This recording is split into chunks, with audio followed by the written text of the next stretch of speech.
Parti Pribumi Bersatu Malaysia memaklumkan bahawa Majlis Pimpinan Tertinggi telah menerima keputusan Lembaga Disiplin berhubung pemecatan timbalan Presidennya, Datuk Seri Hamzah Zainuddin, daripada keahlian parti berkuat kuasa hari ini. Perkembangan itu diumumkan menerusi kenyataan rasmi oleh Setiausaha Agung Bersatu Mohamed Azmin Ali.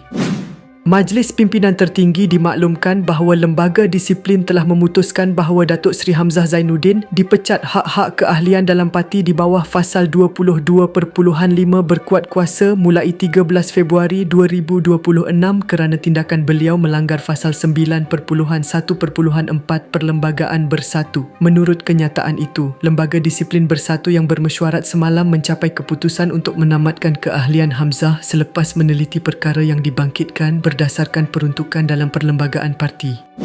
Keputusan tersebut dibuat susulan penelitian menyeluruh terhadap isu berkenaan selaras dengan peraturan yang ditetapkan. Tindakan itu juga bersandarkan notis pemecatan yang ditandatangani Pengerusi Lembaga Disiplin Muhammad Razimanan bertarikh hari ini. Menurut notis berkenaan, lembaga berkenaan memutuskan bahawa Hamzah dipecat hak-hak keahlian dalam parti di bawah Fasal 22.5 berkuat kuasa mulai tarikh surat itu dikeluarkan kerana tindakan beliau melanggar Fasal 9.1.4 Perlembagaan Bersatu.